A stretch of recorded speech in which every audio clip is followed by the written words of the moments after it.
नमः शिवाय। शिवजी सदा सहाय। ओम नमः शिवाय। गुरुजी सदा सहाय। महेश्वर की महत्ता का प्रतिपादन।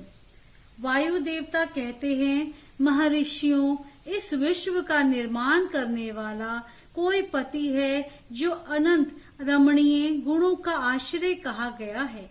वही पशुओं को पाश से मुक्त करने वाला है। उसके बिना संसार की सृष्टि कैसे हो सकती है? क्योंकि पशु अज्ञानी और पाश अचेतन है। प्रधान परमाणु आदि जितने भी जड़ तत्व हैं, उन सबका कर्तव्य पति ही है। यह बात स्वयं समझ में आ जाती है। किसी बुद्धिमान या चेतन कारण के बिना इन जड़ तत्वों का निर्माण कैसे संभव है?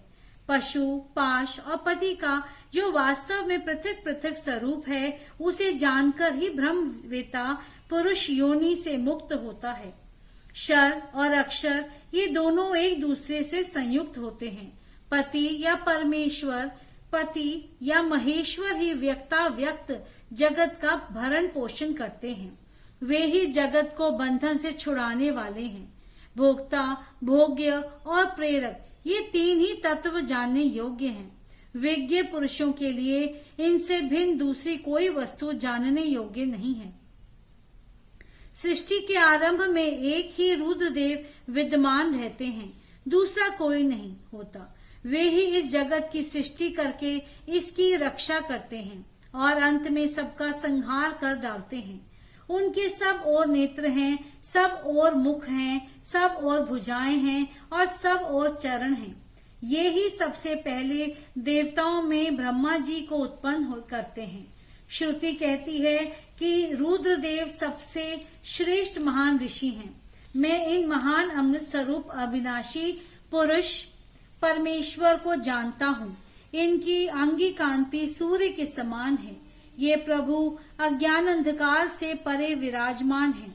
इन परमात्मा से परे दूसरी कोई वस्तु नहीं है। इनसे अत्यंत सूक्ष्म और इनसे अधिक महान भी कुछ नहीं है। हम इनसे यह सारा जगत परिपूर्ण है। इनके सब और हाथ, पैर, नेत्र, मस्तक, मुख और कान हैं। ये लोक में सबको व्यापक करके स्थित हैं। ये संपूर्ण इंद्रियों के विषयों को जानने वाले हैं, परंतु वास्तव में सब इंद्रियों से रहित हैं। सबके स्वामी, शासक, शरणदाता और सुहद हैं। ये नेत्र के बिना भी देखते हैं और कान के बिना भी सुनते हैं। ये सबको जानते हैं, किंतु इनको पूर्ण रूप से जानने वाला कोई नहीं है। इन्हें परम पुरुष कहते हैं। ये अणु से भी अत्यंत अणु और महान से भी परम महान है। ये अविनाशी महेश्वर इस जीव की हृदय गुफा में निवास करते हैं। एक साथ रहने वाले दो पक्षी एक ही वृक्ष का आश्रय लेकर रहते हैं। उनमें एक तो उस वृक्ष के कर्म रूप फलों का स्वाद ले लेकर उपभोग करता है, किंतु दूसरा उस वृक्ष के फल का उपभोग न करता हुआ केवल देखता रहता है। जीवात्मा इस वृक्ष के प्रति आकर्षित में डूबा हुआ है, अतः मोहित होकर शोक करता रहता है। वह जब कभी भगवत कृपा से भक्त सेवित परम करुणा रूप परमेश्वर का और उनकी महिमा का साक्षात्कार कर लेता है, तब शोक रहित हो सुखी हो जाता है। छंद, यज्ञ, ऋतु तथा भूत, वर्तमान और भविष्य संपूर्ण विश्व को वह मायावी रचता है और माया से ही उसमें प्रविष्ट होकर रहता है। प्रकृति को ही माया समझना चाहिए और महेश्वर ही वह मायावी है। ये विश्वकर्मा महेश्वर ही परम देवता परमात्मा है, जो सबके हृदय में विराजमान है। उन्हें जानकर ही पुरुष परमानंदमय अमृत का अनुभव करता है। ब्रह्मा से भी श्रेष्ठ असीम एवं अविनाशी परमात्मा में विद्या और अविद्या दोनों गूढ़ भाव से स्थित हैं। विनाशशील जड़ वर्ग को ही यहाँ अविद्या कहा गया है और अविनाशी जीव को विद्या नाम दिया गया है। जो उन दोनों विद्या और अविद्या पर शासन करते हैं, वे महेश्वर उनसे सर्वथा भिन्न विलक्षण हैं। ये प्रतापी महेश्वर इस जगत में समष्टिभूत और इंद्रिय वर्ग रूप एक एक जाल को अनेक प्रकार से रचकर इसका विस्तार करते हैं। फिर अंत में संहार करके सबको अनेक से एक में परिणत कर देते हैं तथा पुनः सृष्टि काल में सबकी पूर्वतः रचना करके सब पर अधिपत्य करते हैं। जैसे सूर्य अकेला ही ऊपर नीचे तथा अलग अगल बगल की दिशाओं को प्रकाशित करता हुआ स्वयं भी देदीप्यमान होता है, उसी प्रकार ये भजनीय परमेश्वर अकेली ही समस्त करुणारूप पृथ्वी आदि तत्वों का नियम करते हैं। श्रद्धा और भक्ति के भाव से प्राप्त होने योग्य आश्रय रहित कहे जाने वाले जगत की उत्पत्ति और संहार करने वाले कल्याण स्वरूप एवं 16 कलाओं की रचना कर उन महादेव को जो जानते हैं वे शरीर के बंधन को सदा के लिए त्याग देते हैं, अर्थात जन्म मृत्यु के चक्कर से छूट जाते हैं। वे ही परमेश्वर तीनों कालों से परे निष्कल सर्वज्ञ त्रिगुणाधीश्वर एवं साक्षात परात्पर ब्रह्म है। संपूर्ण विश्व उन्हीं का रूप है। वे सबकी उत्पत्ति के कारण होकर भी स्वयं अजन्मा हैं, स्तुति के योग्य हैं, प्रजाओं के पालक, देवताओं के भी देवता और संपूर्ण जगत के लिए पूजनीय हैं। अपने हृदय में विराजमान उन परमेश्वर की हम उपासना करते हैं जो काल आदि से परे, जिनसे यह समस्त प्रपंच प्रकट होता है, जो धर्म के पालक, पाप के नाशक, भोगों के स्वामी तथा संपूर्ण विश्व के धाम हैं, जो ईश्वरों के भी परम महेश्वर, देवताओं के भी परम देवता तथा पतियों के भी परम पति हैं।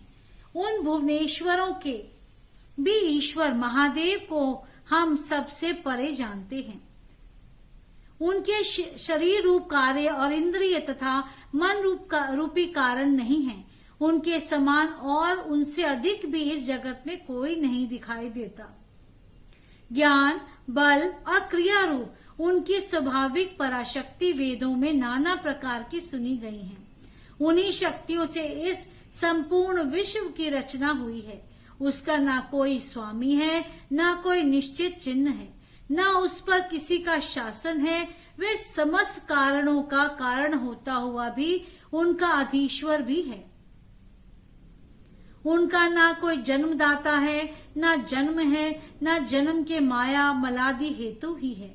वह एक ही संपूर्ण विश्व में समस्त भूतों में गुहा रूप से व्यापक है।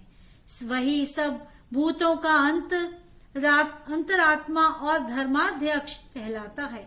वह सब भूतों के अंदर बसा हुआ सबका दृष्टा, साक्षी, चेतन और निर्गुण है।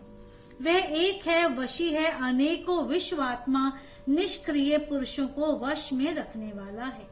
वह नित्यों का नित्य, चेतनाओं का चेतन है। वह एक है, कामना रहित है और बहुतों की कामना पूर्ण करने वाला ईश्वर है। सांख्यों और योग अर्थात ज्ञान योग और निष्काम कर्म योग से प्राप्त करने योग्य सबके करुणा रूप उन जगदीश्वर परमदेव को जानकर जीव संपूर्ण पाशों से मुक्त हो जाता है।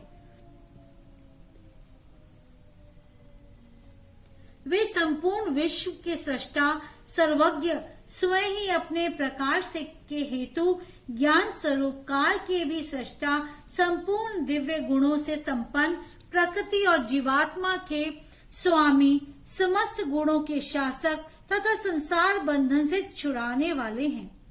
जिन परम देव ने सबसे पहले ब्रह्मा जी को उत्पन्न किया और स्वयं उन्हें वेदों का ज्ञान दिया, अपने स्वरूप विषय बुद्धि को प्रसन्न करने वाले उन परमेश्वर शिव को जानकर मैं इस संसार बंधन से छूटने के लिए उनकी शरण में जाता हूँ। यह वेदांत शास्त्र का परम गोपनीय ज्ञान है। पूर्व कल्प में मुझे इसका उपदेश किया गया था। मैंने बड़े भारी सौभाग्य से ब्रह्मा जी के मुख से इस ज्ञान को पाया था। जो शम दम से रहित हो उसे इस परम उत्तम ज्ञान का उपदेश नहीं देना चाहिए। जो अपना पुत्र सदाचारी तथा शिष्य ना हो उसे भी नहीं देना चाहिए। जिनकी परम देव परमेश्वर में परम भक्ति है। जैसी परमेश्वर में है वैसे ही गुरु में भी है। उस परमात्मा पुरुष के हृदय में ही ये बताए हुए रहस्यमय अर्थ प्रकाशित होते हैं। अतः संक्षेप में यह सिद्धांत की बात सुनो। भगवान शिव प्रकृति और पुरुष से परे हैं। वे ही सृष्टि काल में जगत को रचते और संहार काल में पुनः सबको आत्मसात कर लेते हैं।